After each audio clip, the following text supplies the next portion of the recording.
Yes, it is working. Lovely. First time using OBS on this laptop.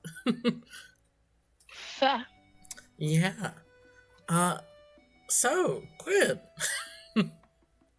Hi. you likely won't need dice, but probably won't hurt to at least have a d20. But knowing you, I'm sure you've already got dice ready at all times on your desk. They're not always on my desk, but they are in the first drawer in my desk. So So valid.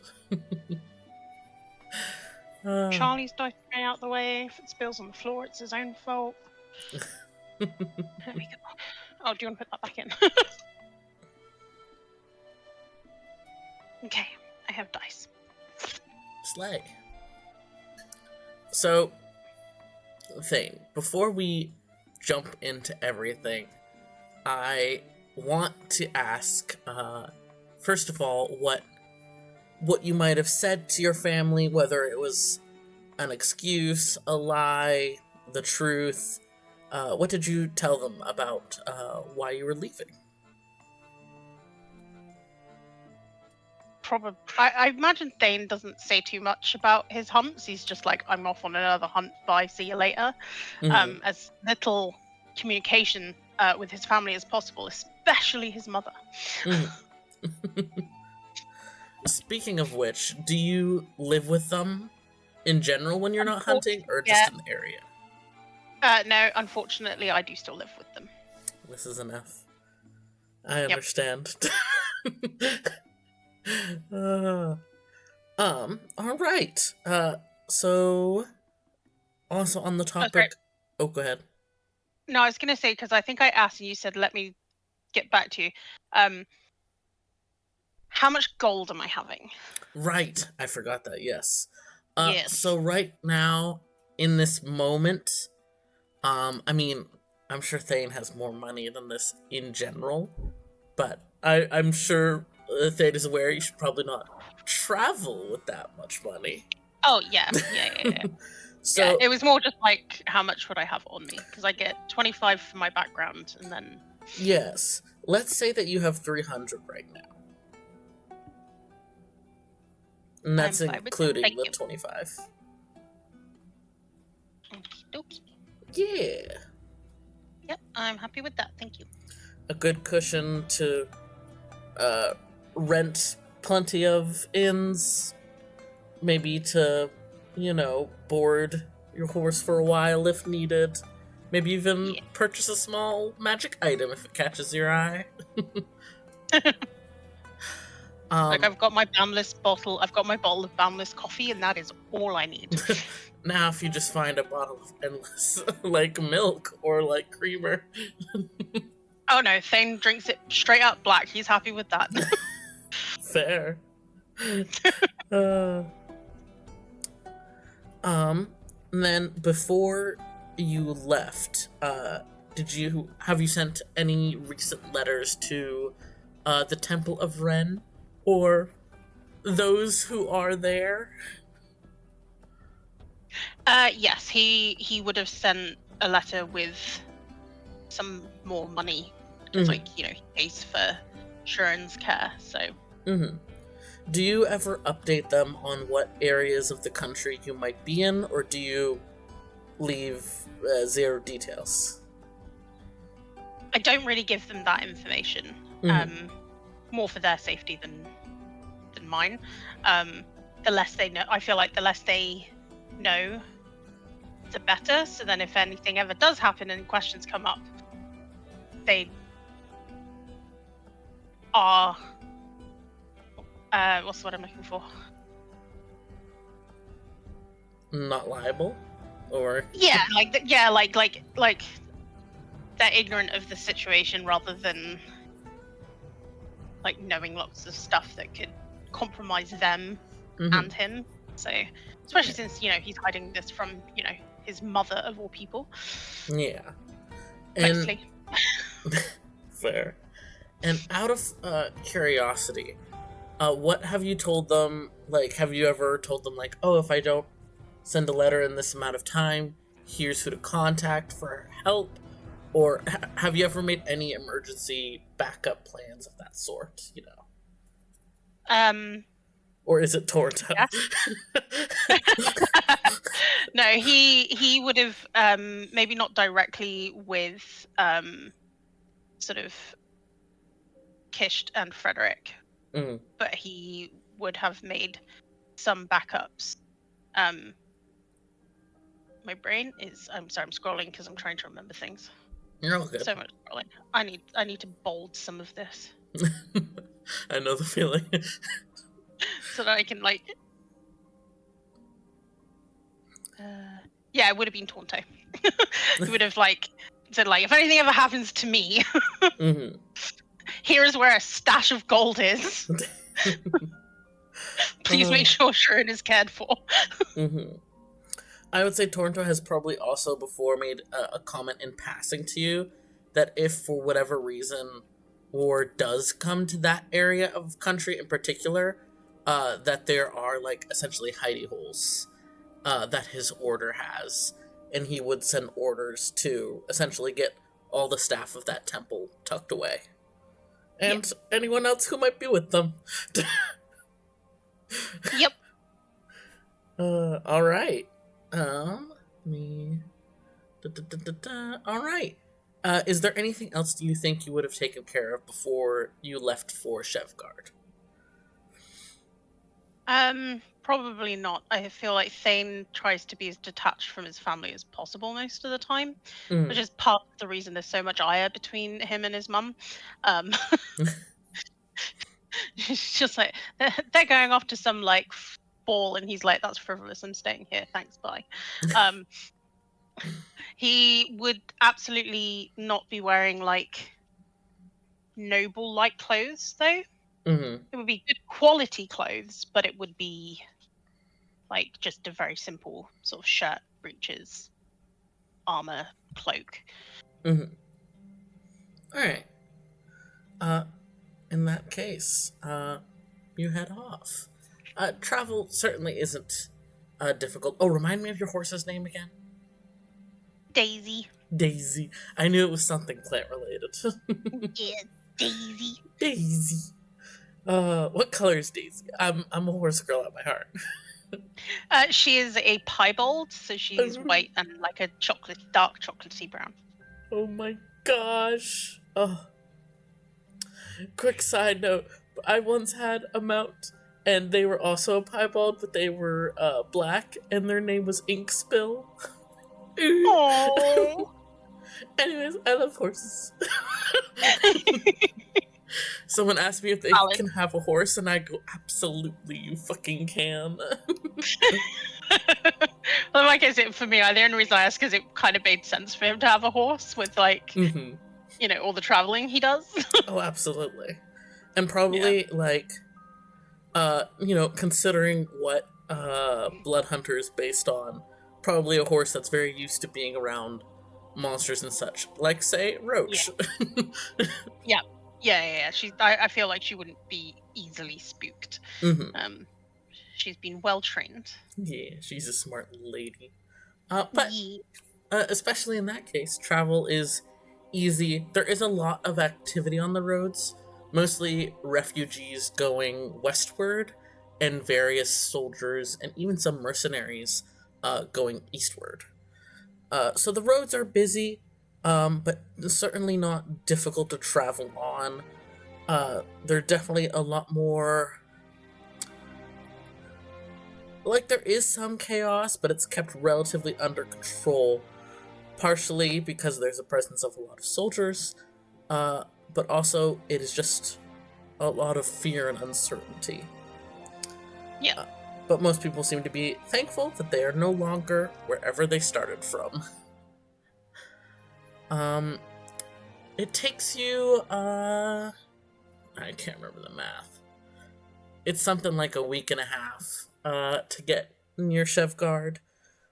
It is a very large, massively walled city, like very much Attack on Titan style walls. They're huge. Yeah.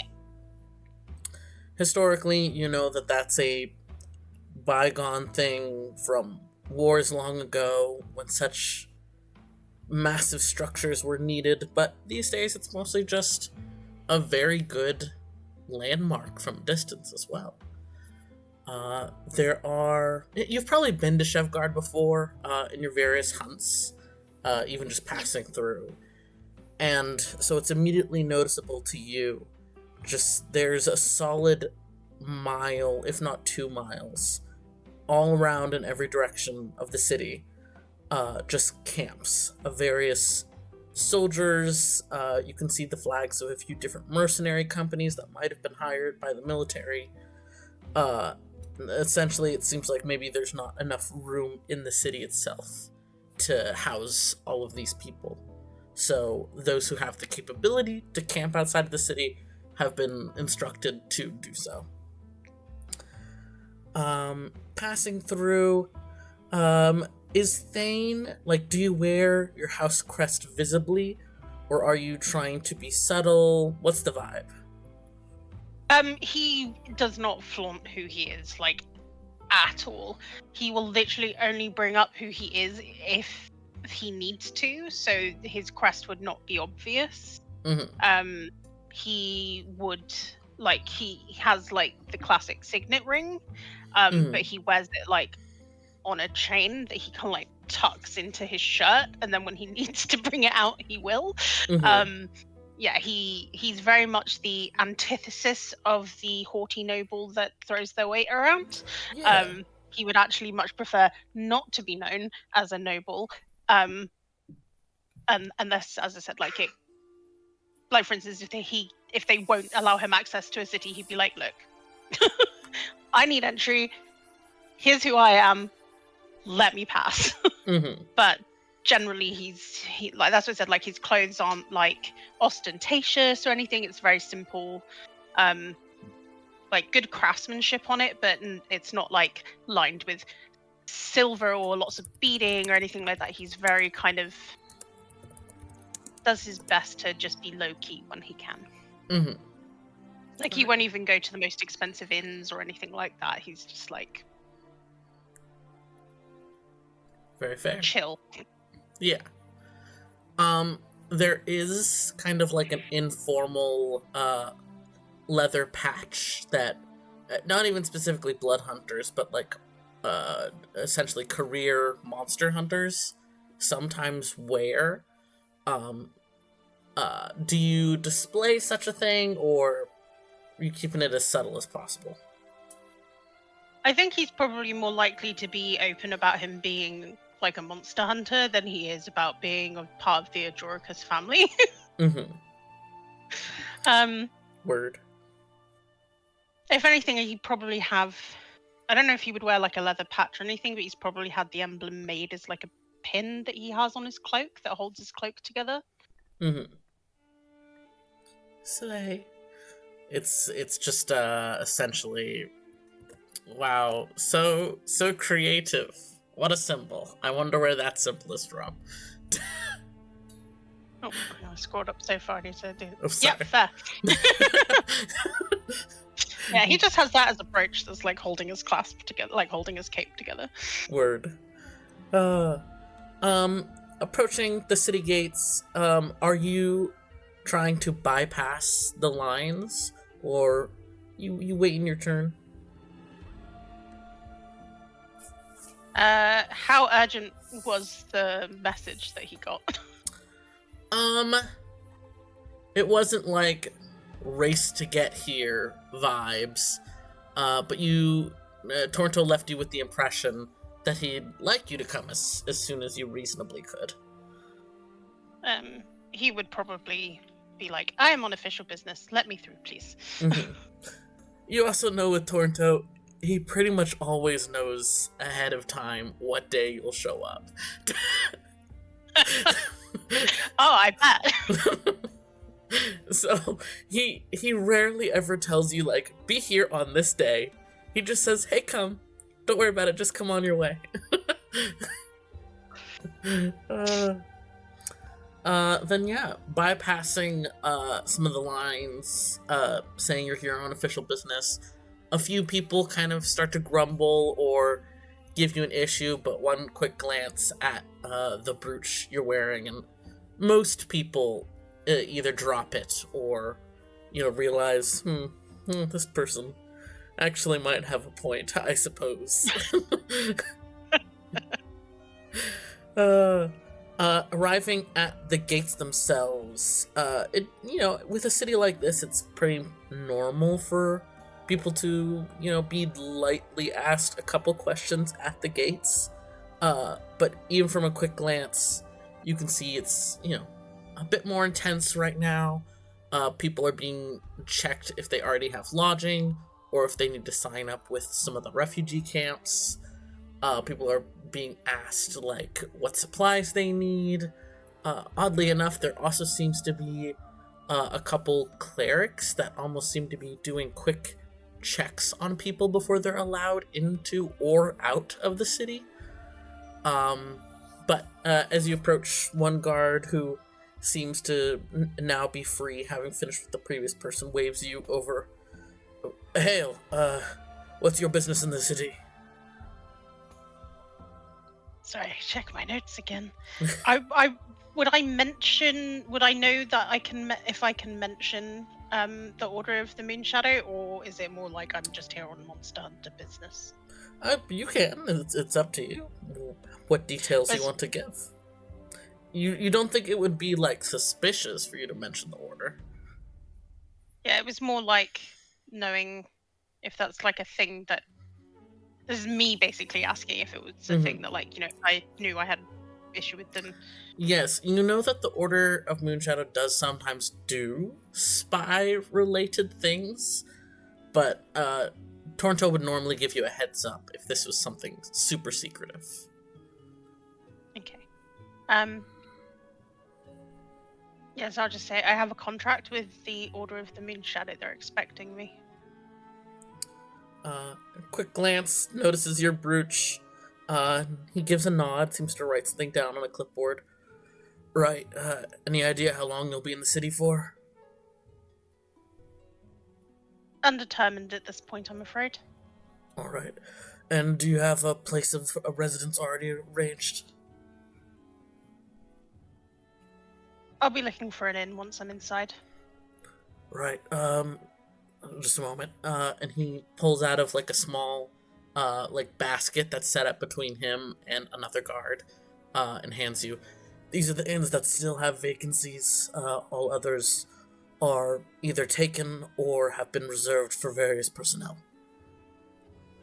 Thank you very much. Of course. Have you been anywhere near the Eastern Front in the last 2 months? I have not, no. Alright. Makes more details.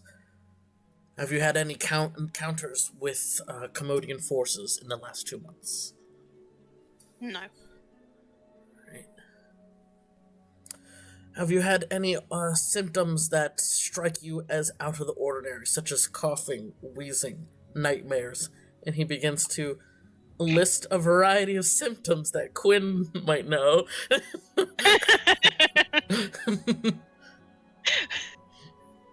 Thane's just gonna arch an eyebrow slightly as he's looking down at this guy, because he's obviously still on the back of Daisy. And she's just be like, no. Right. I am in good health. Alright.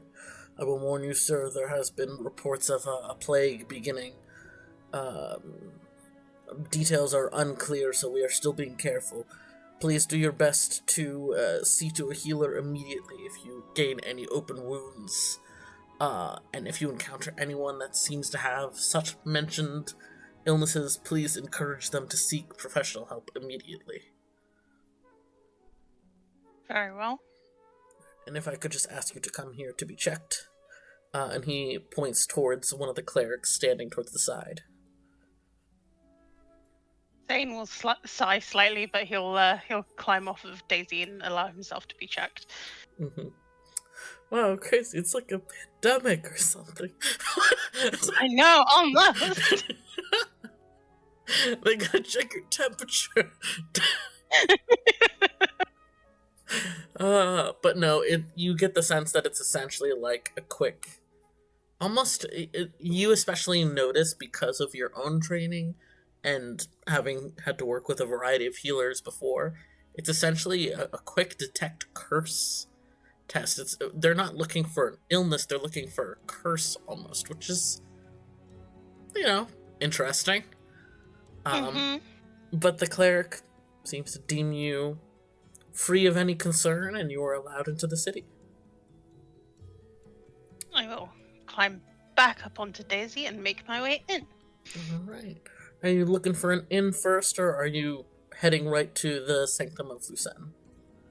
I will look for an inn first, just so I can get Daisy boarded. Of the list, I will probably look for any that is middling in sort of thing. So not like the super cheap bad end of the spectrum, but not the haughty taughty. This is absolutely where nobles would spend the night level, middle ground. Of course. Go ahead and roll me a flat d20.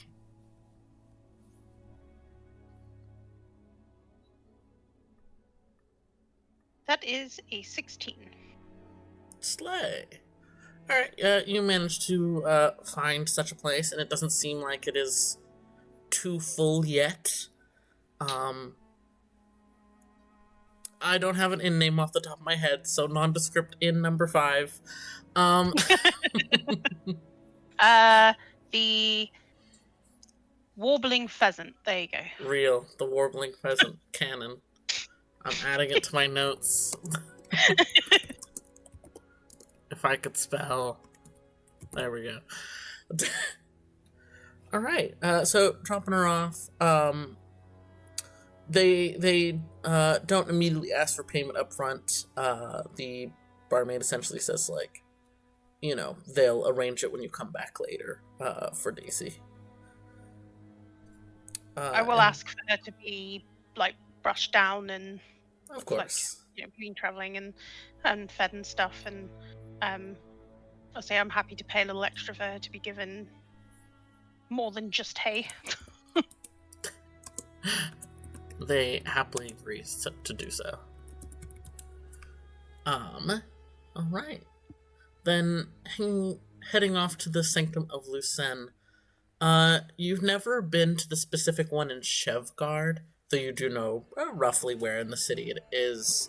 And most of them have vaguely similar construction, even in different cities. So it is not hard to recognize once you're in the area. They're walking through the city. There's an open courtyard, which you can recognize right away is almost like a small religious area set aside. There's a couple various buildings that you know might be connected to some of the gods, one of which is including a literal bank. It'd be like that sometimes.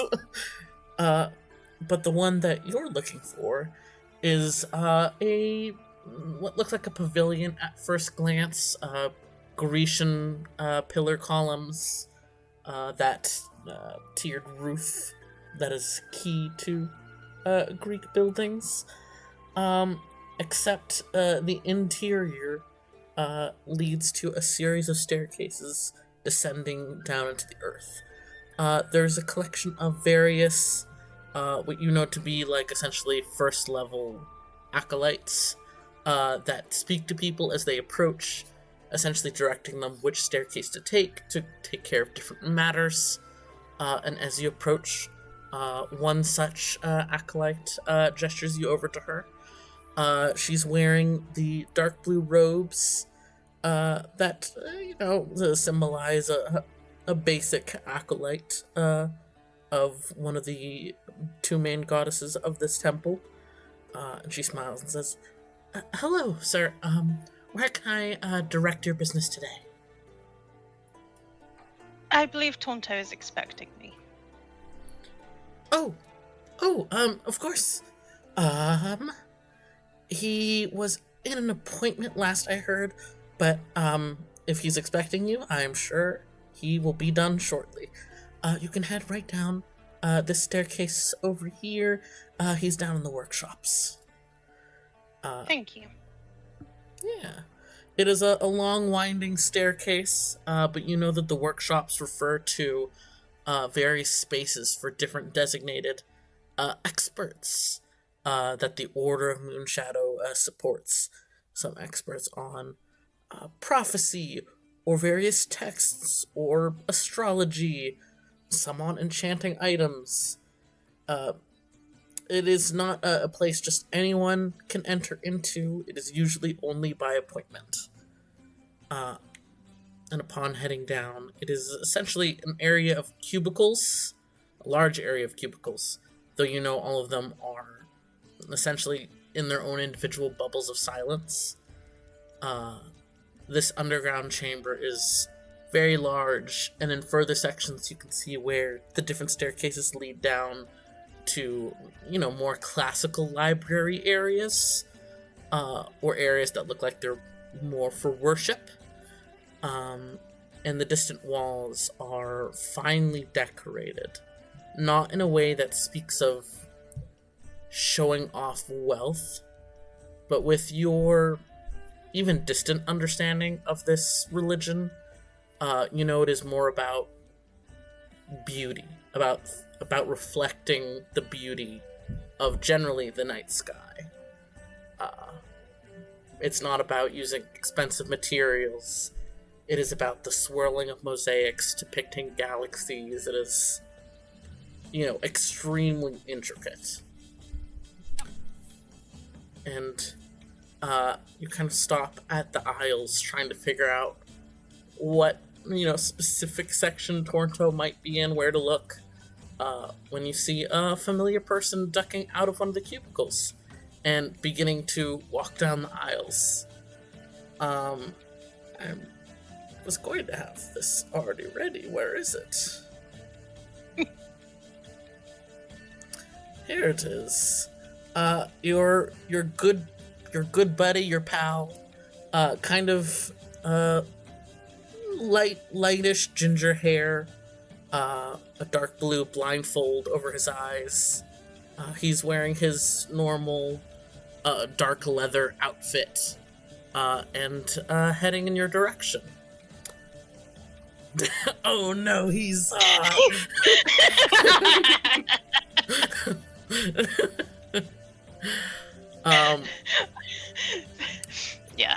Thane will step up to greet him and do the thing where he takes his hand and pulls into a hug.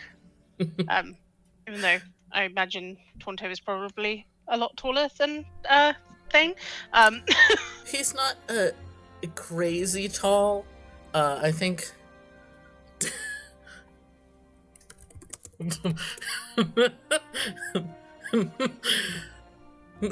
I would never put godly symbols directly on my characters. That'd be crazy. Anyways.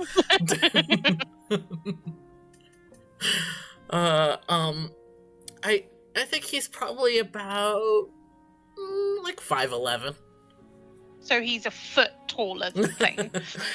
He's average height. You're just short. I am half dwarf. I am 4'11". I am tall for a dwarf.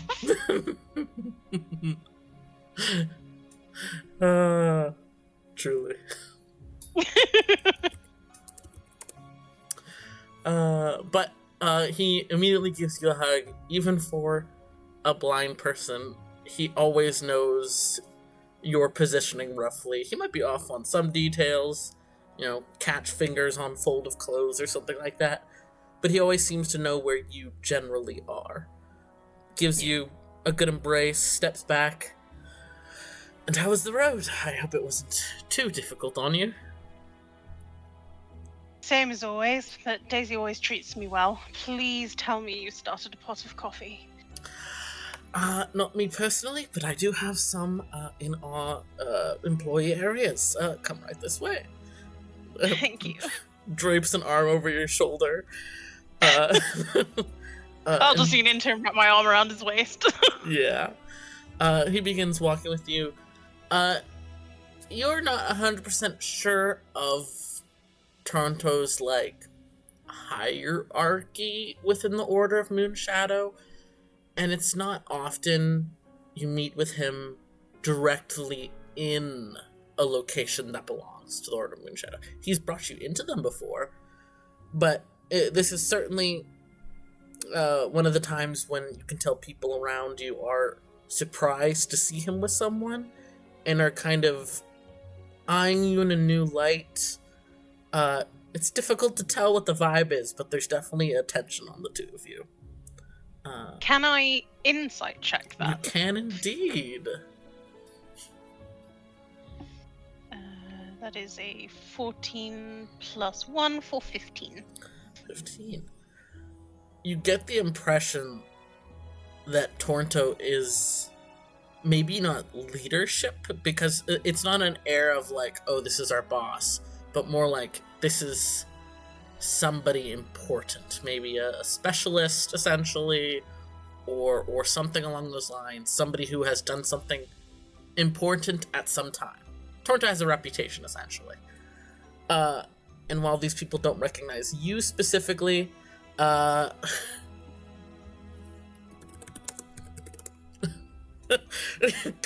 Chloe outing various characters by names that only they know.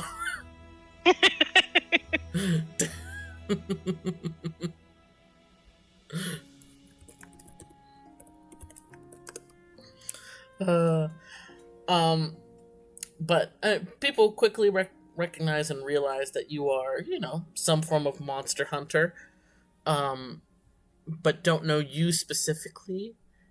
And while there is a light of like, ooh, this is interesting gossip, it's also, as happens anytime when a monster hunter shows up, there's a bit of, oh, fuck, what's going on? Oh, fuck. Why is he called in a monster hunter?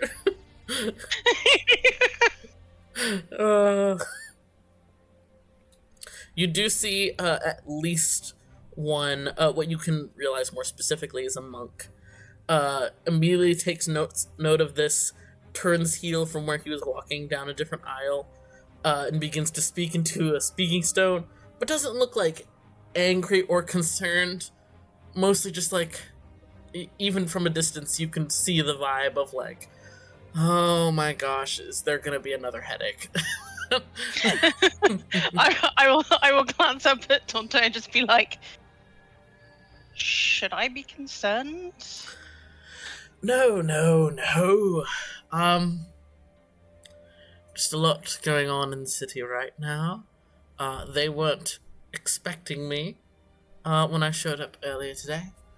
And most of them think that me showing up out of nowhere is a bad sign. But it's fine. Be that person, Tonto, but that is normally the case. What? Does no one like to see me anymore? I can't believe this. Oh, I love to see you, Tonto, you know that. But let's not lie here. Normally, when you show up at my doorstep, it's to get me into some kind of trouble or another. What? I can't help it. There's so much going on. We have no time to just go and get regular coffee, not that swill you normally drink. Okay, it's only swill because I can't improve the enchantment on this bloody bottle. Truly. But he leads you behind essentially like a service desk, like a reference desk you might see in a library, and through a more regular door into, from your perspective from the outside, what should have been maybe a closet, maybe like, it wasn't a big space from what you could see. It was essentially low-key a standing piece of furniture, but you enter into like a proper room. You might even say it looks like a break room. There's some counters, there's some like food set out for maybe employees to snack on. It looks like there's a pair of acolytes in here playing a card game, at the main table in this room, but upon seeing Toronto, they immediately jump up, start clearing their cards. Toronto just like slowly smiles and goes, "Oh, thank you so much. I truly appreciate it. We just need, a bit of quiet time to relax, to meditate, to be closer to the moon." And he's just going on in this very like serene religious tone as the acolytes scurry out, and then Toronto turns to you. "Right, now that we're alone." Thane literally just has his eyebrow arc to Taunto the entire time he's doing this. But Thane will then probably grab a piece of fruit from the snack table and then, like a heathen, just hop up to sit on the table rather than on a chair. Oh, of course. Yeah. Toronto's doing much the same, with sitting back in a chair and putting his boots up onto the table. Oh no, you don't get to sit until you've got me coffee, Tonto. What? It's right there. He points towards, I don't know, fantasy coffee machine. Thane just grumbles and goes makes himself coffee, making it as dark as possible with a couple of sugars, and then just sits back on the table, and he's like coffee clutched in one hand, an apple clutched in the other, and he's just like And we have much better beans than what you normally have, so savor it. I asked for that on purpose. And I appreciate it. You better. So, you being here and doing a job for me isn't a secret. That is the cover story. I mean, technically, yes, you are doing a job for me. But the cover story is that it is just that. That the surface level is all there is. You're hunting, I don't know, let's say some kind of monster that's in the sewers. Let's go with that. I'll let you come with the details from there. You're the expert. Only if you're questioned, of course. In actuality, so I was reached out to, and I'm under the impression that Head Levant was also reached out to about this. But there is a specific person that is looking to hire a team to partially investigate and partially hunt an issue that, I guess you could say Chevgard is facing, but in my expert opinion, it's something that impacts the Alliance as a whole, so potentially quite important.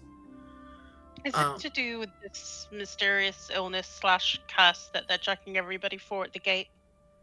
Indeed. So there was an investigative group put together to essentially track down some traitors over on the front lines, specifically in Srithman.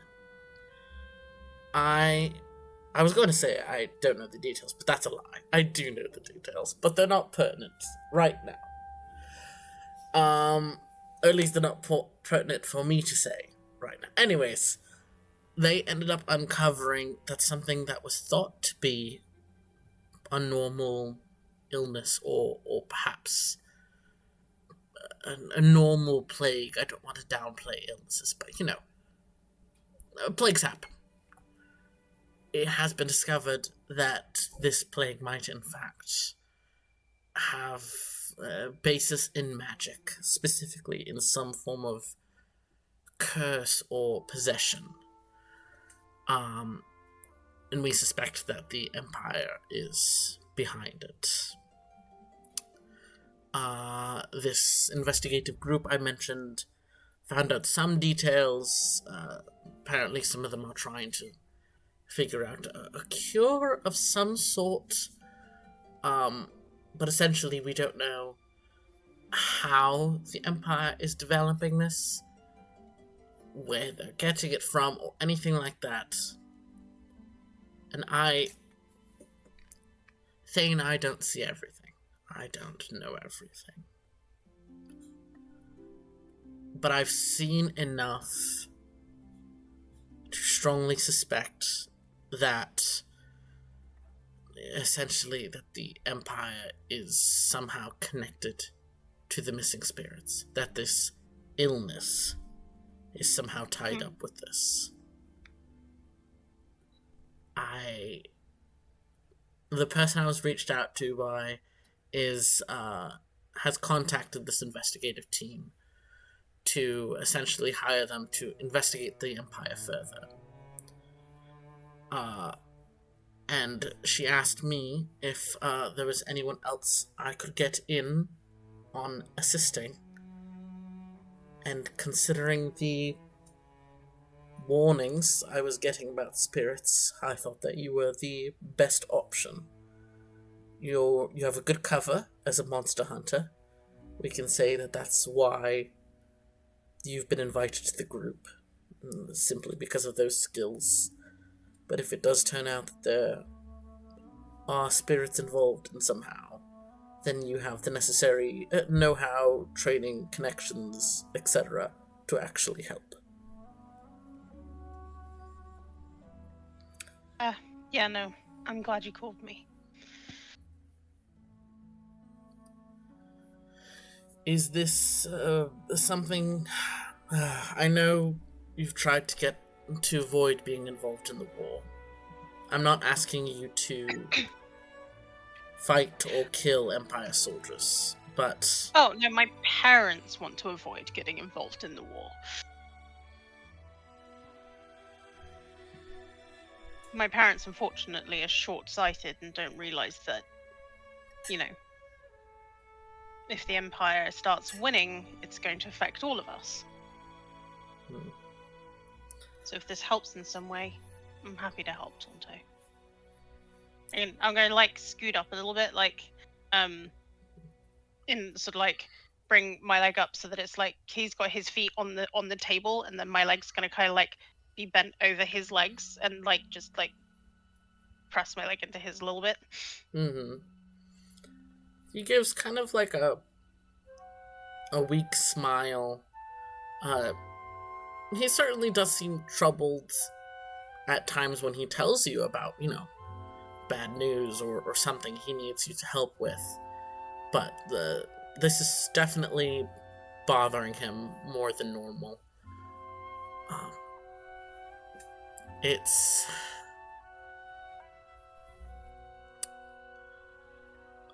a spirit I have connections to has gone missing, and it took a while for word to reach me, but I would appreciate to have someone I trust on this, because if the Empire is indeed behind the missing spirits, that if something is indeed being done to the spirits to create in some way this illness, I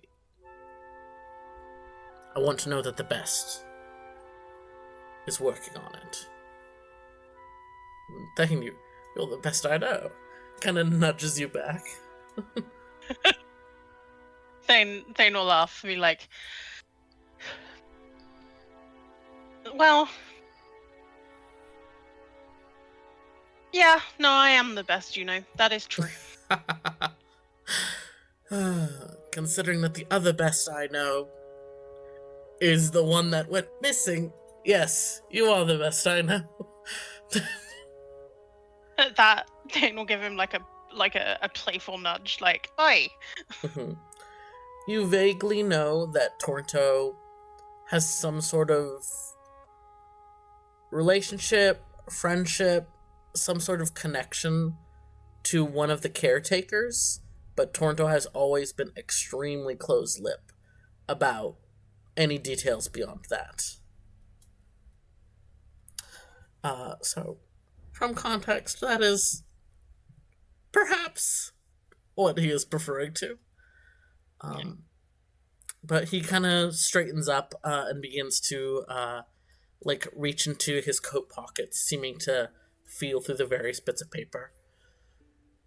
The group that we are hoping to tie you in with on this job. I'm not sure if any of them have connections, have the knowledge of wrong ones, or anything connected to that. There's the possibility, but we think that they are. There is the suspected possibility that at least one knows, or at least knows a little bit, but it's not much, and it would be new information. I'm saying this because I saw one of them here at the sanctum. And what can you tell me about this group? Well, who are they? What are their specialties? From the intel that I've been given, here, he seems to cock his head for a second. The hirer of the job, and the person looking to hire you in this group, has just arrived here. Would you mind if I call her in and include her in this conversation, or would you prefer it remain just us? No, you can bring her in, I don't mind. If she's hiring us, it'd probably be good to know her. Right. Perfect. Simoto Hush, you may enter. And you hear, the first, sound of what might have been a couple knocks, but the person on the other side of the door kind of pauses and then slowly opens the door. Toronto has absolutely done that to you before, stopping you right before you can knock. But opening the door, dressed in, definitely politician clothing, not, as ostentatious as a noble, but definitely finely done. This is somebody who probably speaks to nobles on the daily, but is a kind of shortish tabaxi woman. Think very Russian blue vibes, blue eyes.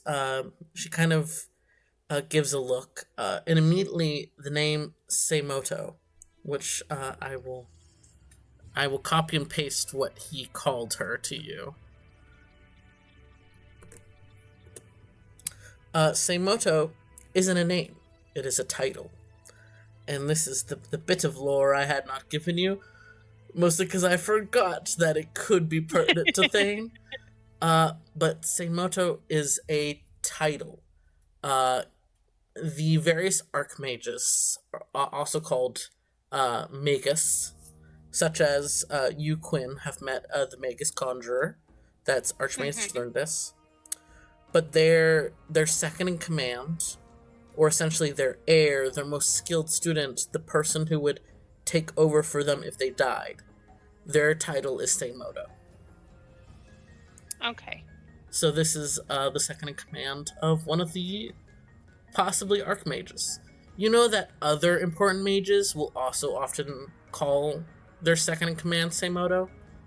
Because, say for example, there is a powerful knight that is essentially an expert in blade singing, but isn't considered an archmage, but holds equivalent power.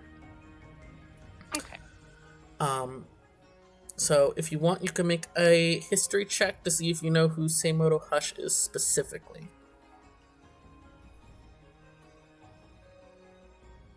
Not at advantage, Quinn, because I'm not doing history on a Fae fiend.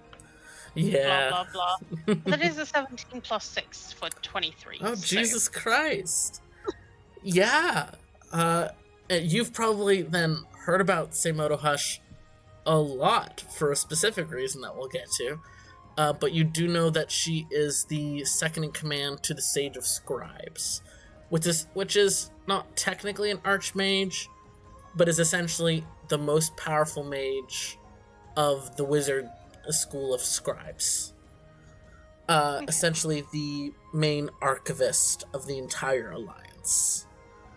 And you've heard of Seimoto Hush before, or more specifically, her proper name is Hushed String.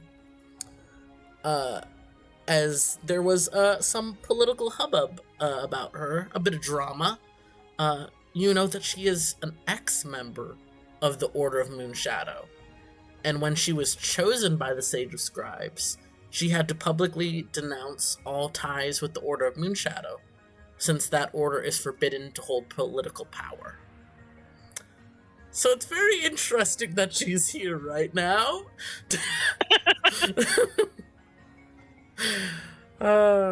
She kind of gives Toronto a bit of a chiding look. There's an immediate vibe of some sort of history there. Probably, presumably they were co-workers at some time. And she glances to you. Hello, you must be, who Toronto said, would be joining? Yes, I'm Thane. It's a pleasure to meet you, Samoto Hush. You as well. And she reaches out to shake hands with you. I put my apple down and rub my hand just to make sure I've got no, apple on my hands, and then shake her hand. Mm-hmm. Yeah. She shakes your hand and immediately moves to go and begin preparing a tea for herself. She seems very nervous. She keeps checking the room, and eventually, as she's finishing up, Toronto clears his throat awkwardly. Don't worry, I can confirm that nobody saw you, or at least those that did know to not mention it, Hush. But yes, this is Thane. Is a specialist in the matters that I discussed with you, and also is a skilled monster hunter. So, useful on many fronts. Hush takes a seat. Of the three of you, she's the only one that sits regular. And immediately, you as a noble can recognize, the trained rigidity to her movements, sitting very proper, positioning her teacup properly on, a small teacup plate, how she folds her hands on her laps, this is a politician. 100%. Yep. Right. Well, again, lovely to meet you, Thane, and it's good to see you again, Toronto. Just to be clear, Thane, have you agreed to take the job, or? Well, not in as many words, but yes, I will take it. Right. Then I assume you have questions. I have some information I can share. What would you like to know? I guess the first thing is about these other people you're employing, who they are, what their skill sets are. Yes, they're not... She kind of, glances away. Well regarded among the mage corps. They've kind of made a reputation for themselves. Mostly in the fact that they seem to do what they want and what they think is right, and not really listen to authority. Thane will laugh at that. A couple of the adepts, gossip goes around, but they have been jokingly I can't talk. They have been jokingly nicknamed the Malcontents, since they don't seem to like what just about anyone tells them to do. I know that they have some sort of connection to a degree, to one of the Venators of the Magus Conjurer. I don't know. Well, I know some of the details there, but I'm sworn to secrecy in a way that I cannot break, even if I wanted to. However, what I can tell you is it is an eclectic group. I believe there is a number of investigators, skilled combatants, a lot of different backgrounds, but they seem to have all come to the conclusion that they want to investigate this illness, this plague. It seems to be personal to most of them as well. The Magus Council is very torn. It has not been deeply talked about, but the Magus Conjurer is very intent about them, and keeps bringing the subject up. But my master believes that it would be better to keep them politically neutral as much as possible. So while I am hiring you and hiring them, that is going to be very secret. We do not want this getting out. People knowing that the group is investigating this is fine, but we would like to keep, the connections as private as possible. That's fine. I mean, Tonto can tell you one thing I'm very good at is keeping secrets. So, of course. He's gonna pull out a little notebook from his pocket, and a sort of a stick of charcoal, and sort of start making a few notes. What are these guys' names? Yes. There is Adept Ivana Angarona, who is an adept to the Magus Conjurer, which, as I have found out, is a recent development. Which again circles that and underlines it a couple of times. yeah. An adept isn't a specifically political position, but it certainly can be, especially in times of war. Yep. There's also one, oh gosh, I have to, what's Brutus' last name? It's Four-leaf, Cloverleaf, it's something like that. Where the fuck is it? Man, my notes hate my ass. Hold for just 1 second. Here we go. Okay. Four-leaf. I was right. There's Brutus Four-leaf, who, according to my research, was a rather run-of-the-mill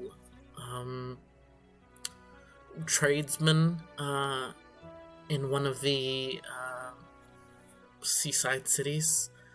The only thing of note I could find in his history is that he has family connections to an ex-leader of a mercenary group. I think it's called the Crimson Storm, but no current connections to that group. Do I know anything about the Crimson Storms? You can make a history check. That is a nat 20. Hey, yo! For a 26. Go off.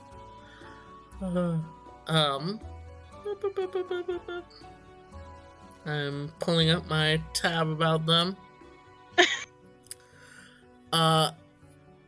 Alright, so with that roll, pop the fuck off, you know that the Crimson Storm originally came a long time ago from another continent.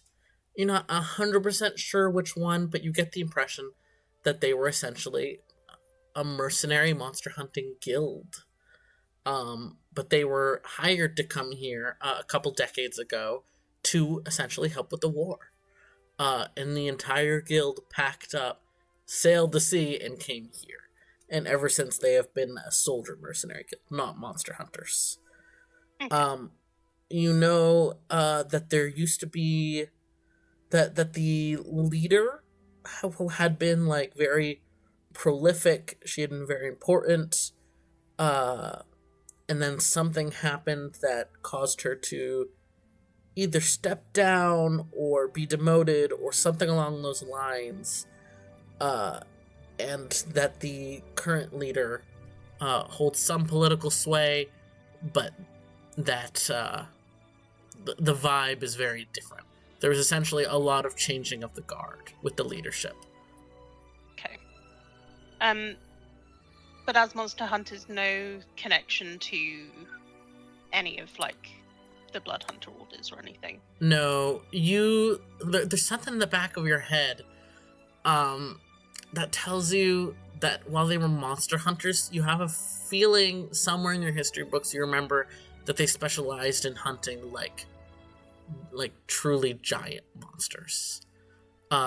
There is a continent, you've never been to it, you know a little bit about it, but it's a very untamed continent and has very little settlements on it.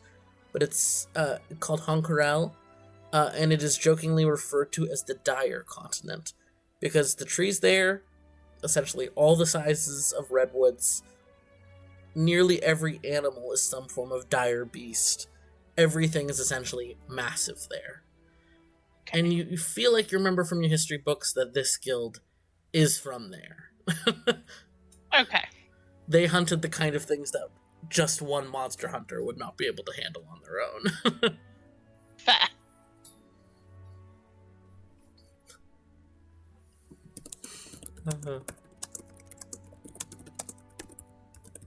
Yeah. Thane is just making little notes. Mm-hmm. As Hush is talking, just to so I can go back over them at some other point, before I meet them all. Of course. There was another one among their number, but seems to have stayed behind to help with the war effort. So I don't. Mysteriously, I'm not going to talk much about him. Thane, have you heard of this guy called Phineas? Weirdly, no. There's also one Karis Rago. Again, not much details I can locate, though seems to be connected to the worship of Marinonvis, a cleric of some sort. I would say, I mean, I don't want to sound biased. I would say keep your eyes on him, since while followers of Marinonvis aren't always involved, but there's always some tensions when we get into political issues in connection with Marinonvis. And last of all, there's some sort of a doctor traveling with them. Once again, very little official records I could locate. That seems to be a doctor that specializes in plagues. I was told the name Dr. Grimm, which, upon some light research, it seems like there was a Dr. Grimm that did indeed specialize in infectious diseases, but I don't know the details of that. It was a bit too specialized info, I think, for an average reader to understand.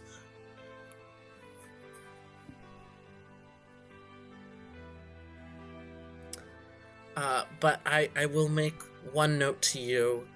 They have been publicly seen working with and even at the camp of Vinalda Ruenu, which you, Thane, you immediately know that name.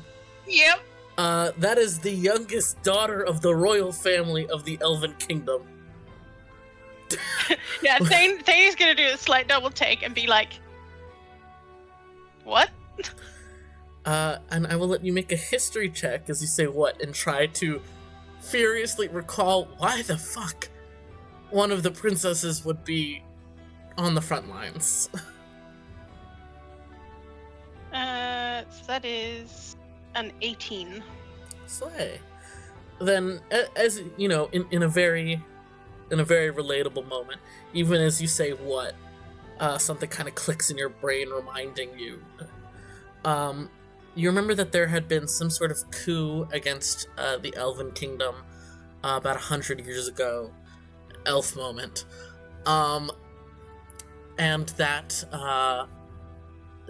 one of the children in the battle showed great necromantic power, and summoned some sort of large undead creature. You remember hearing about how the Order of the Ghost I can't talk. Order of Ghost Slayer had been summoned to it to investigate, but that ultimately the matter had been turned over to the Reapers of the Raven Queen, as it was determined that the child had some sort of almost sorceress necromantic power.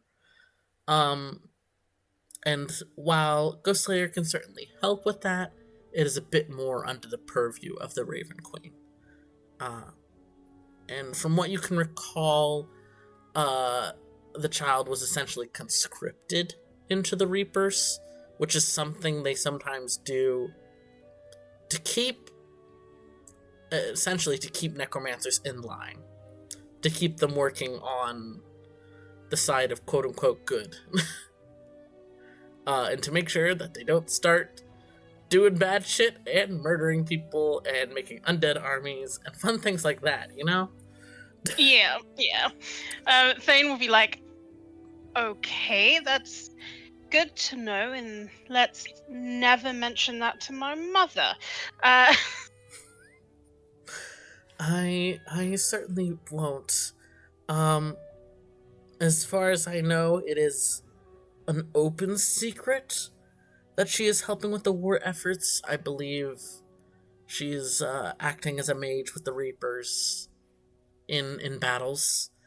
Um, I mean, there's quite honestly, there's been some hubbub about her apparently trying to um, give up her right to the throne, but she has not been allowed to do so. It's a whole thing. My point is,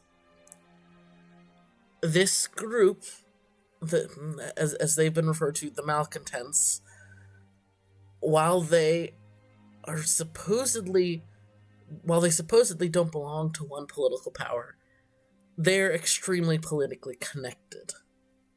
Yeah, I was gonna say, like, for a bunch of people who seem to have an issue with authority, they seem to be connected to a number of authorities. Yes, and they don't listen to any of them. You're telling me they don't listen to the Archmage?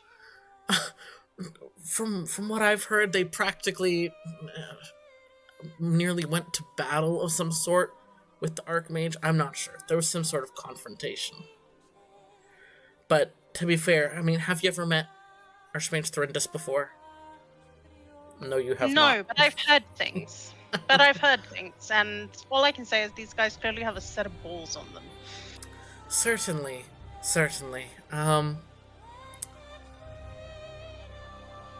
I won't speak ill of my coworkers. It is a tense situation. This is very intense music. Hold on. Jesus. It's a tense situation. And so while I hate to put you in an odd position, Thane, I'm not asking you to report information to me.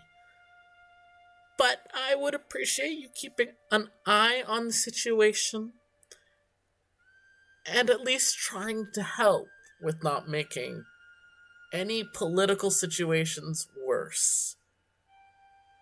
As Toronto implied to me that you have some sort of understanding of that. I wasn't told the details.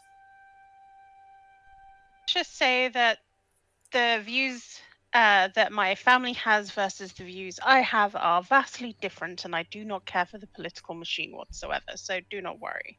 Mm-hmm. And Thane, nothing will get fed back to my family either. yeah. Thane, go ahead and roll insight.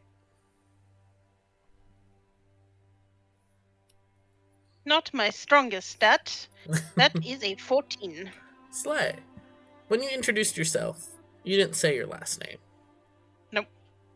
However, while her mouth is saying, and her surface body language is saying, "Oh, I'm not sure, Tornto just kind of implied," you can see from the intensity in her eyes. Oh, she fucking knows who you are. She knows exactly who you are. She used to be part of the Order of Moonshadow. This bitch was a spy for sure.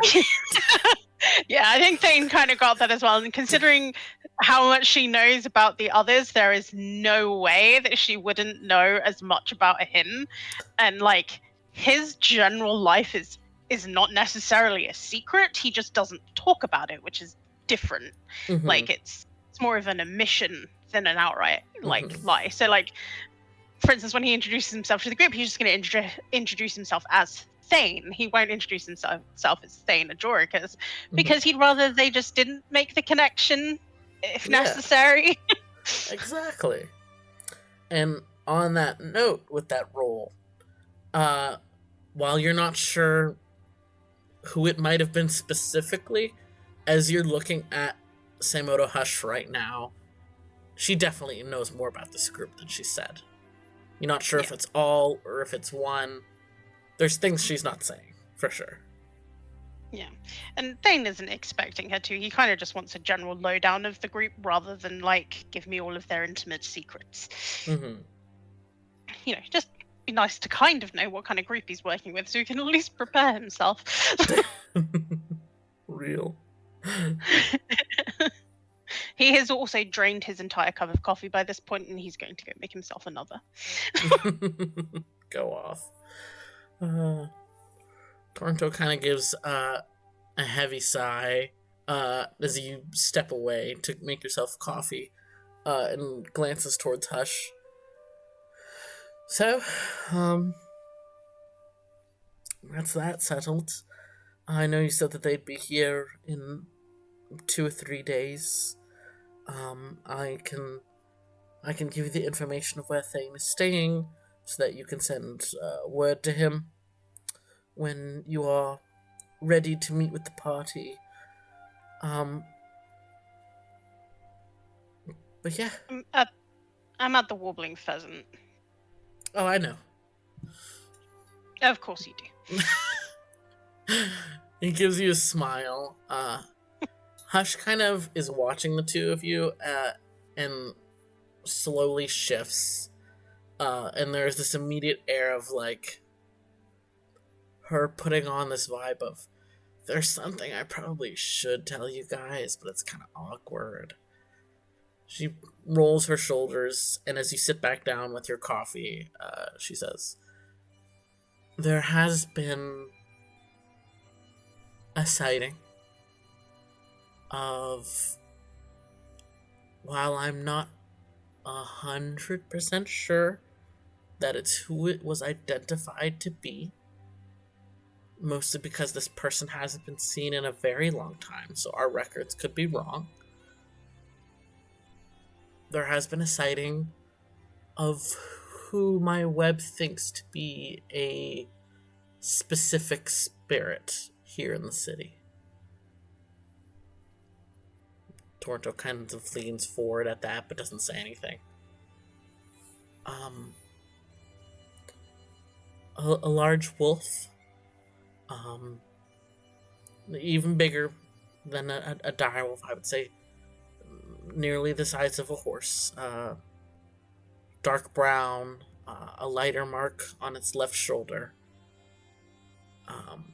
And one of my experts, upon trying to discern if this was, a shapeshifted druid or something of the sort,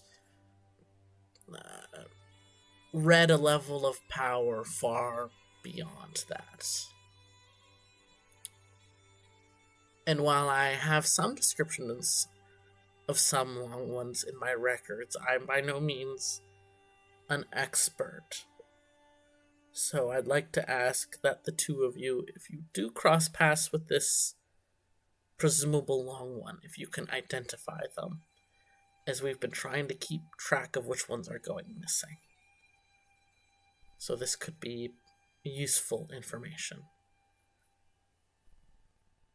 Well, if it's going to be another 2 to 3 days before the rest of your group gets here, I can spend some time looking into it.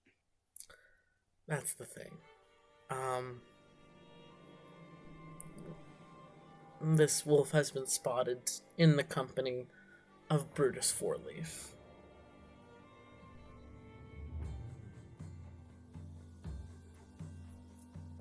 Is he aware that it might be a spirit? My research about him prior to the last couple days would have said no. But considering who he's spending time with, it's unclear. Okay. At the very least, I doubt he knows the true depth of who this is, even if he does know that they're a long one. And she's looking at something on Toronto's expression, and that's when you kind of, pivot your attention from her to him and see that he has gone very, very tense and seems to be deep in thought.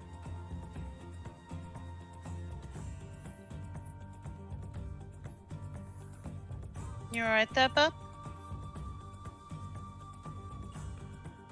There's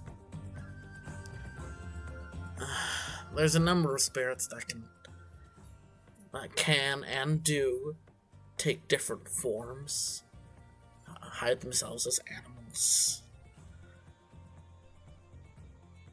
This could certainly be any number of them, but there is a specific one that went missing a very, very long time ago, and truly unconnected to any of the recent disappearances because it was believed that spirit had been killed.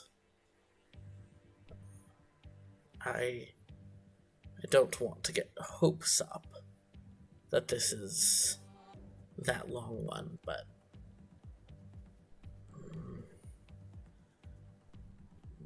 that particular spirit had a reputation of changing names often. Thane, if you are able to positively identify that this being is indeed a long one, I doubt even any name you're given could possibly identify that this is indeed who we're thinking of. But please keep an eye out. You've studied long ones. You roughly know what to expect. Anything out of the ordinary, please, about this one in particular, please let me know. Don't worry, I will. Thank you.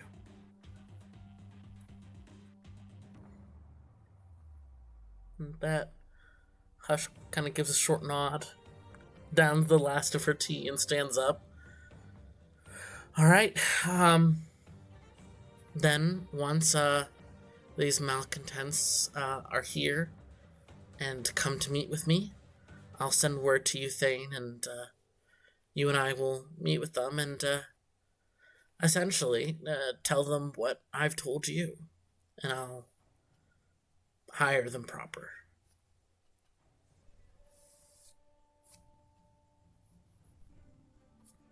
No worries.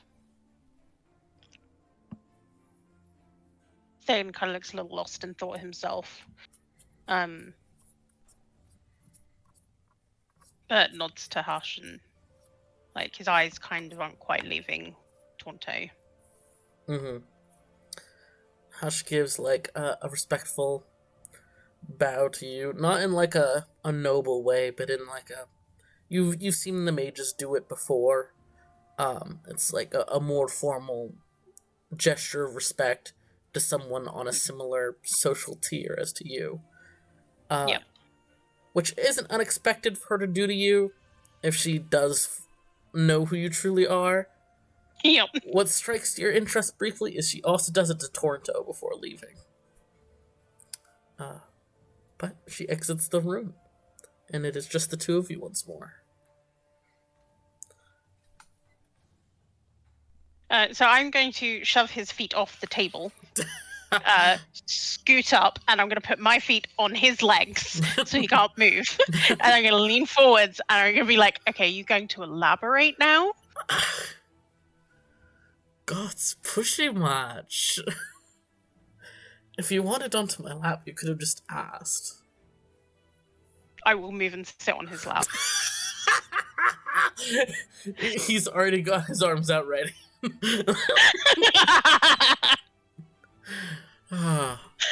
And here's Thane hoping he can fluster Tonto, but I mean, Tonto knows probably what's going to happen anyway, so he's just like, fine. But he's still going to look at him like with this sort of like slight pout. It's just like, no, seriously, I need you to elaborate. Like, who is this person that you think the spirit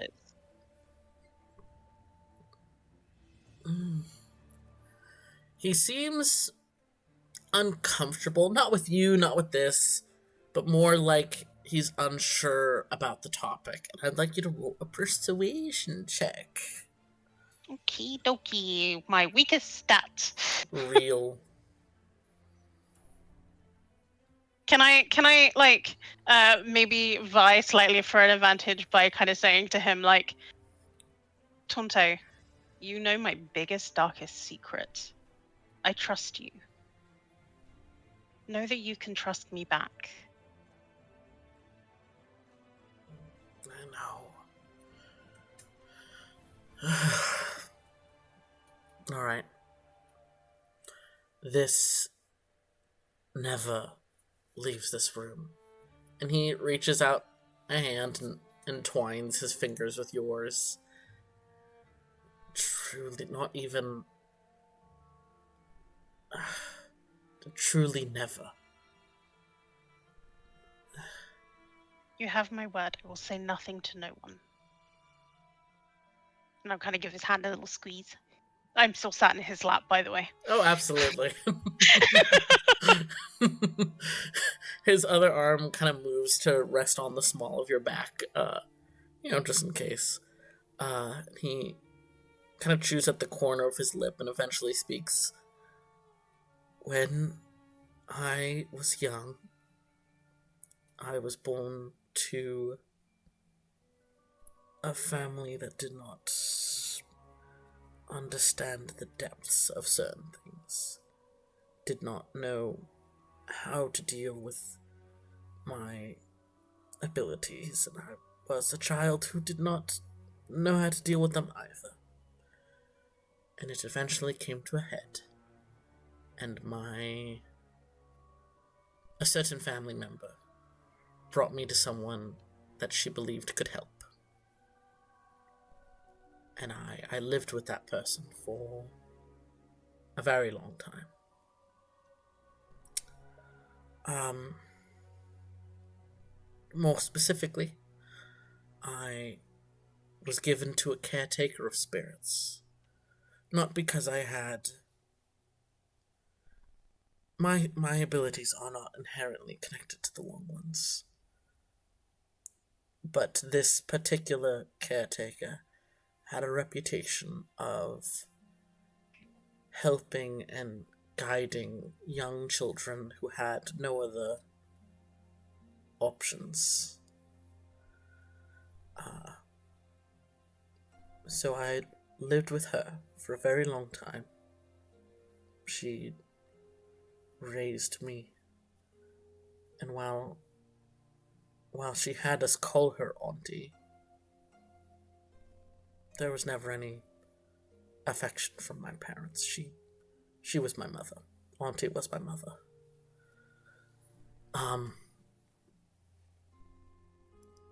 And I never wanted to leave. I wanted to live with her and with my siblings forever.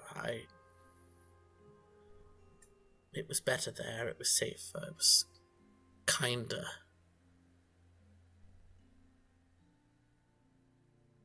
The entire time he's talking, Thane is just quiet, but he's kind of like gently caressing his hand with his thumb. Mm-hmm. Just like reassuring. Yeah. And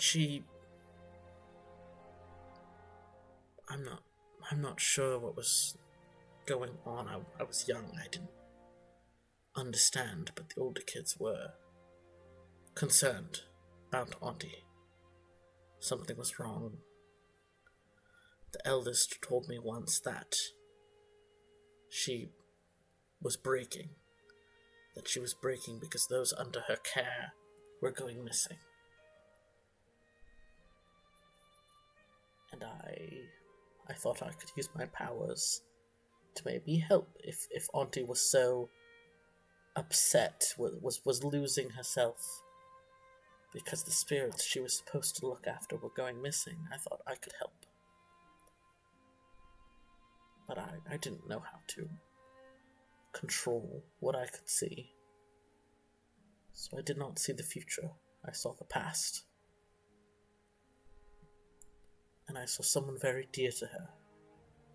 A fellow caretaker, an important one, get killed.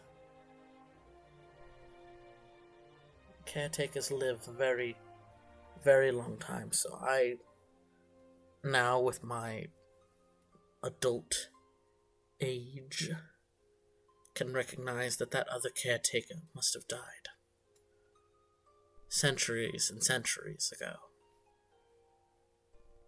And no one ever took her position. That position remained empty, which means that those spirits did not have a protector. So Auntie had been stretched thin for centuries, looking after not only her own, but also this other caretaker's charges. And now that they were going missing, the power was rebounding back on her. It was damaging her. And for the first time, I agreed to leave. To come back to the plane of humans and mortals, and agreed to grow up. I thought if I grew up, if I became an adult, if I learned more about my power, if I gained influence and connections, that I'd finally be able to help Auntie, that I could find the missing spirits, that I could restore her.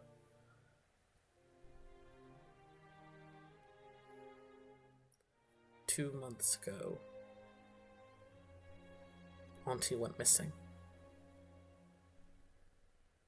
I only found out a week or two ago, but she's gone missing. I don't know.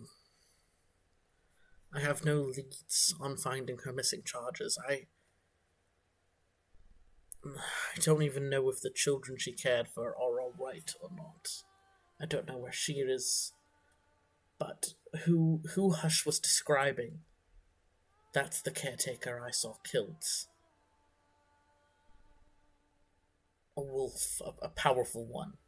A witch. The position of the weary night. The caretaker of those who might have once stalked nightmares and terrors and darkness, but were calmed and gentled by the witch. But she was killed, and instead Auntie cared for them for centuries. And if that witch is somehow back, I don't know if she was brought back to life or what might have happened, but I don't know. I've been away for too long. I kind of bring my other hand up and gently just sort of brush it through his hair. I will find out everything I can, alright?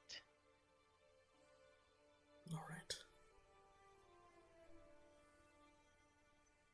He kind of squeezes. Yeah. He squeezes where he has his arm wrapped around you.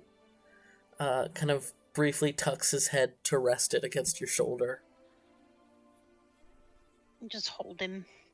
Pet his hair. Do I know of any like with the connections that I have, am I aware of any caretakers that have gone missing?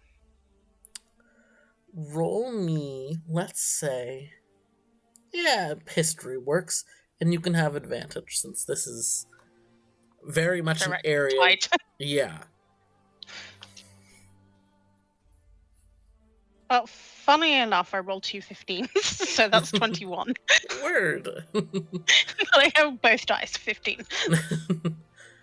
You know that some of the caretakers are much more present than others. Like, speak directly with Head Lavad, that kind of thing, while others are extremely private. The way Toronto is talking about a caretaker that took care of lost children, you swear you remember something about that, about being told once of a caretaker who hid deep in the Feywild, taking care of all the Fey-based Long Ones, and who would take in any children that got lost, usually because they were lured by the Fae. And she would take care of them until they were better, and then she would send them home.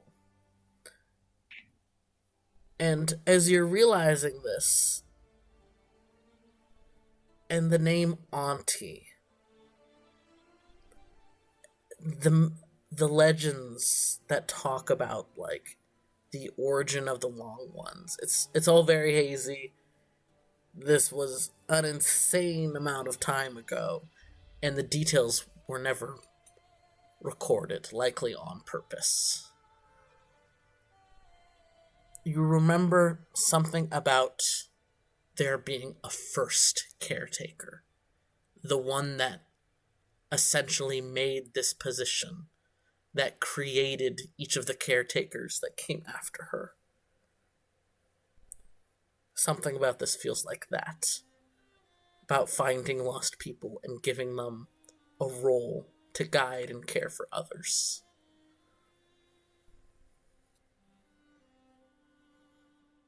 Quinn has a question.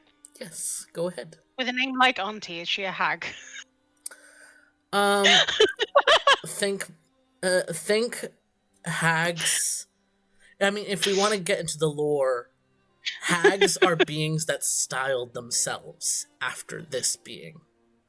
Okay, Except so she's Yaga they're- Baba. Yes, Baba Yaga. but think. I'm teasing. No. I'm thumbs upping you. I am agreeing. Oh, fair. But think. From the vibes you're remembering from the tales, think more cottagecore, less scary. Yeah. I got that. I definitely got that vibe. Yes. But yeah, no, I was just like when you hear like Feywild Auntie, my brain is immediately like hag. Yes.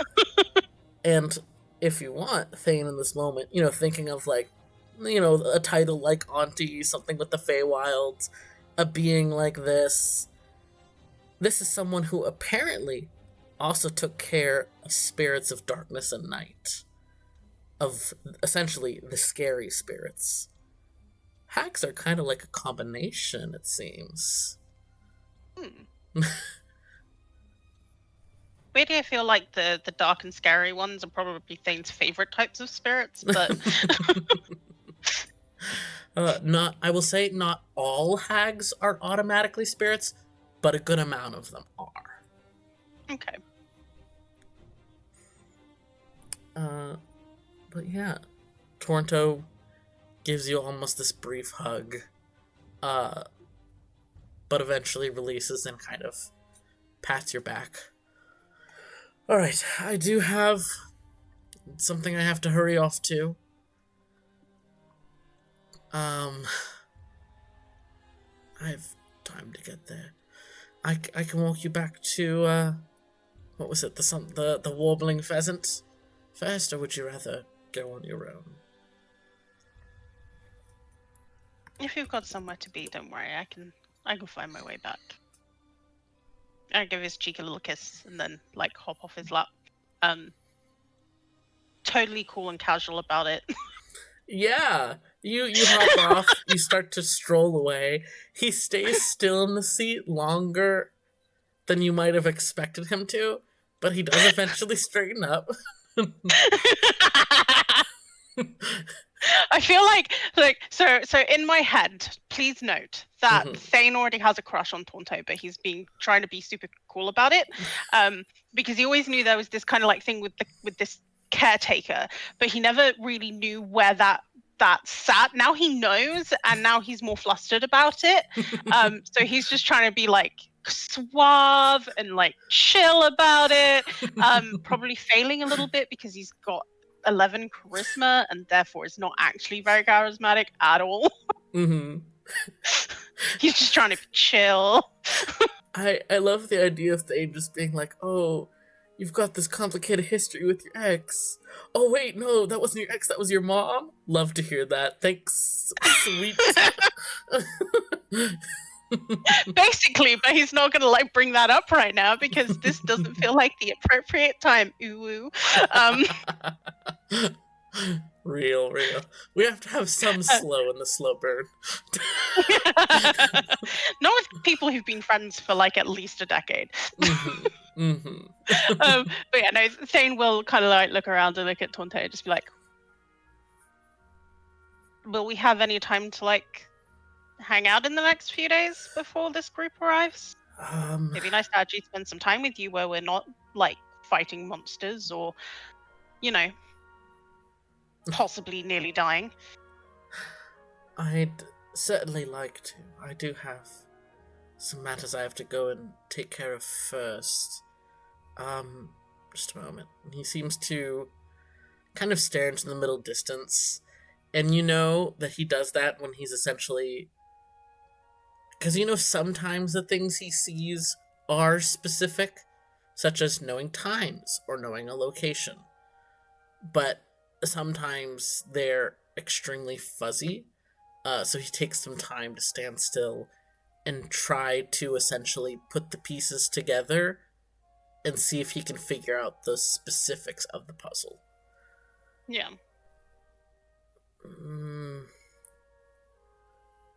I don't have a lot of time, but I do have some time.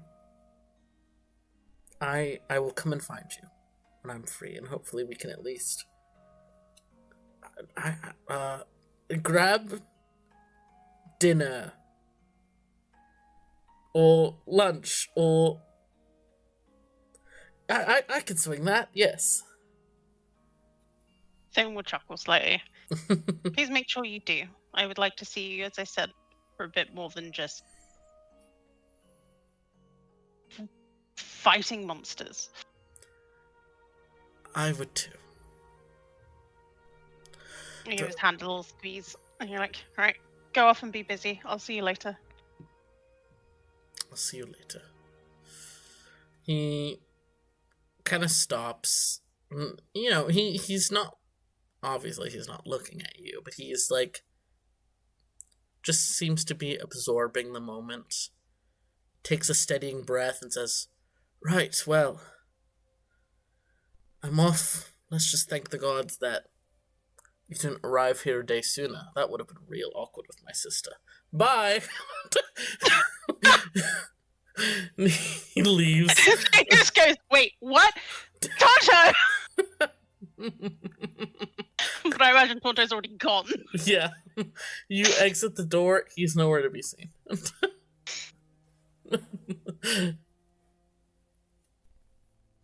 The various acolytes at this reference desk kind of give you a look, but now that you've vacated the room, there was certainly more acolytes waiting here than there had been before, and as you exit the room, and like 5 of them immediately enter the room, all of them were waiting to take their break.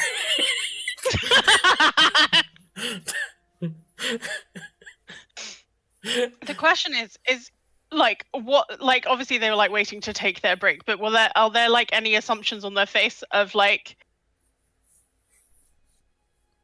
of what like we might have been discussing in there or doing in there? You don't have to make a roll to see that.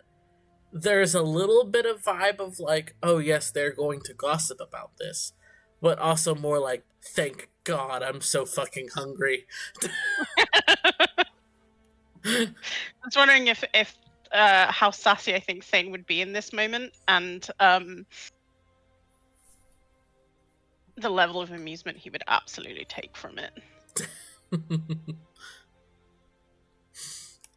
He'll probably glance at one of the ones that was in there earlier and give them a little wink and just say,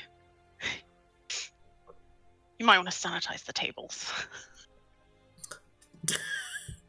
You can see like their expression fall as the door closes.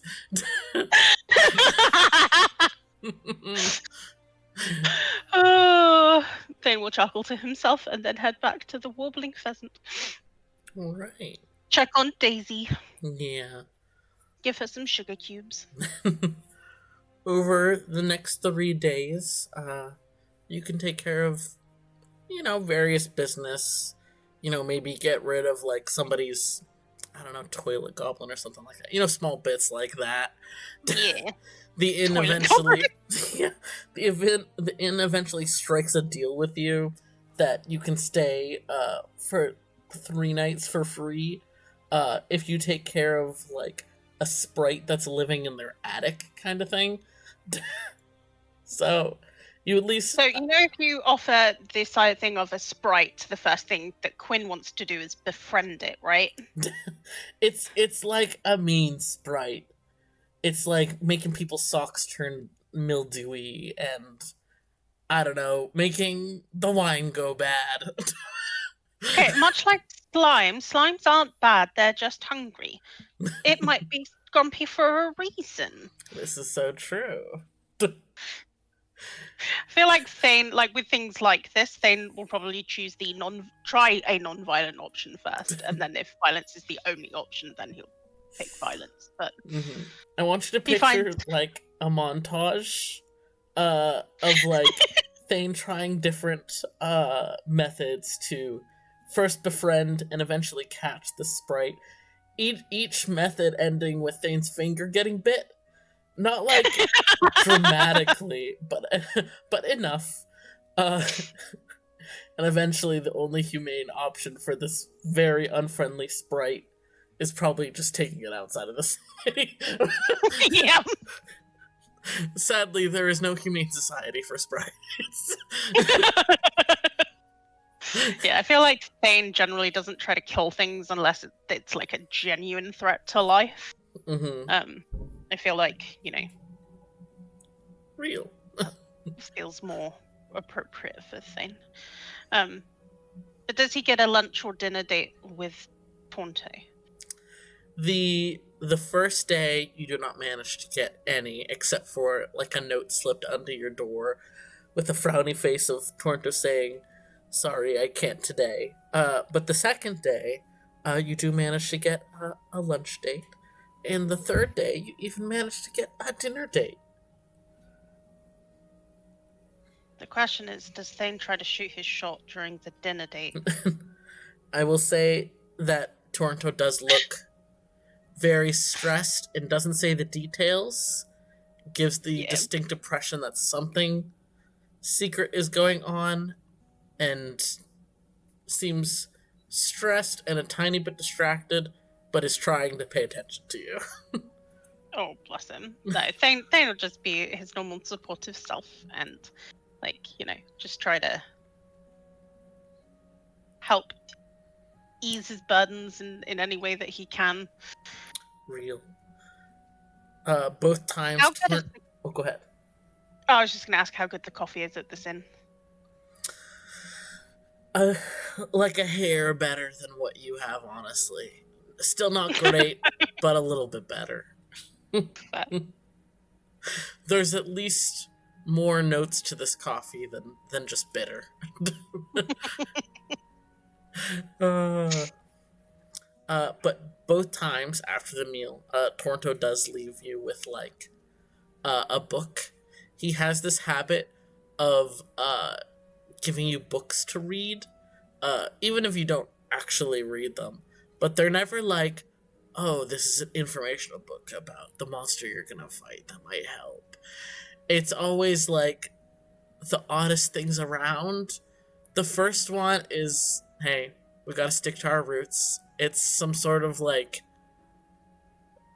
comedy, cringy romance book. That's totally doesn't rhyme with a husk. I can't think of a word that rhymes with love. Husk dove. Husk dove. It's totally not called husk dove. I feel like the books that Tonto gives Thane he will absolutely read. Slay. The second one, though, is about like how to properly prune and care for an orchid in like a climate that doesn't actually suit an orchid. He brings you a large range of different books.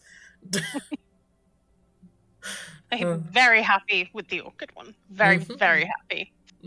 Exactly. Tornto would never use books to leave messages. That'd be crazy.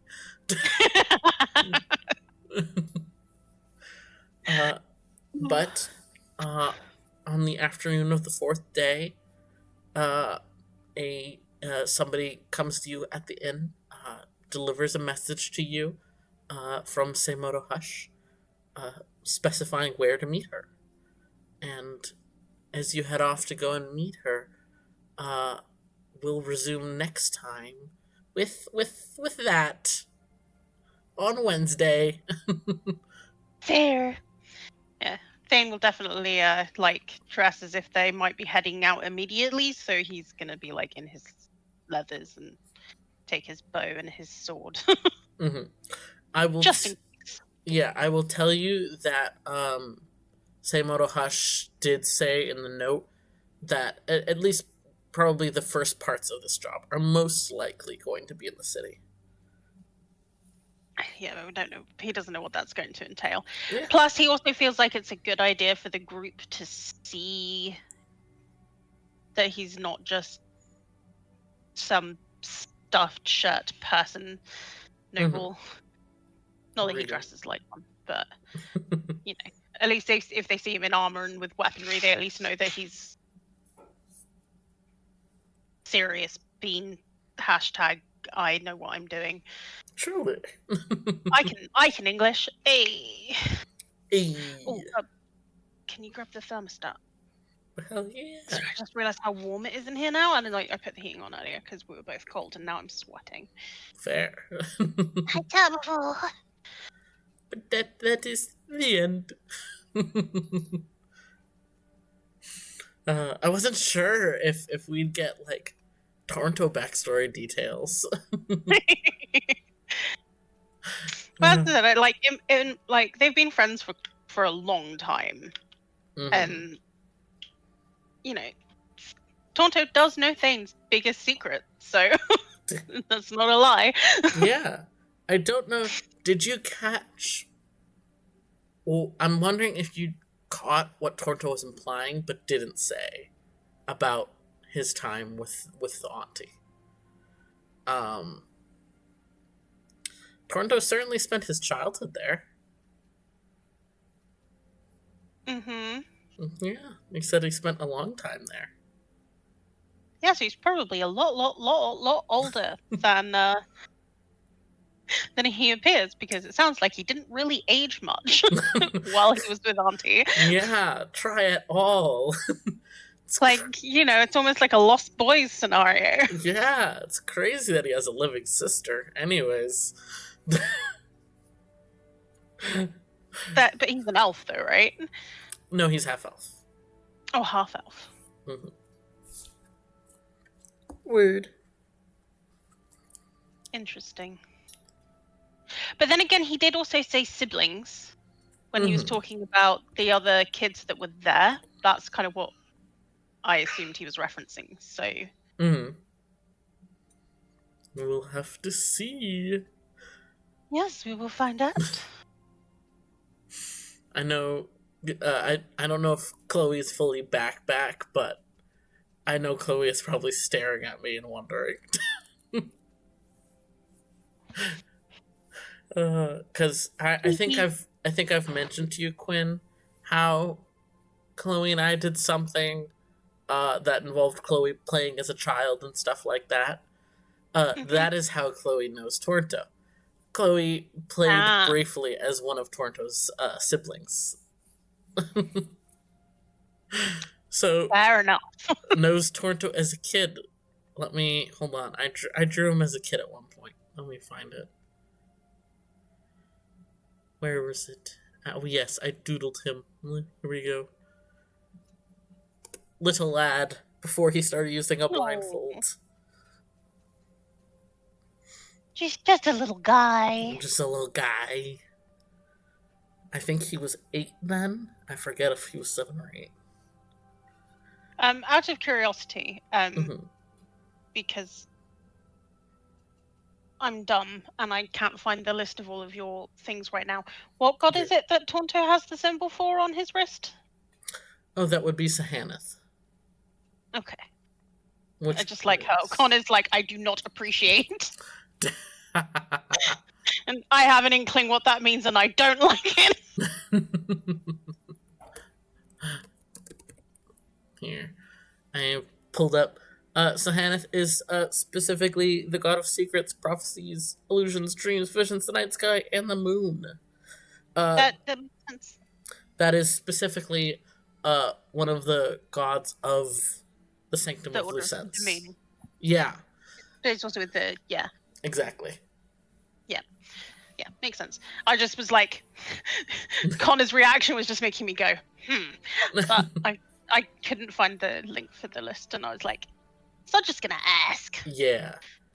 Brutus has some godly connections. Uh, And so and like it's. Connor's reaction to you being like, I absolutely not talking about the Crimson Storm. He's like, what? So the funniest part is, so when Brutus was doing. Here, let me pause this because I saw the recording going.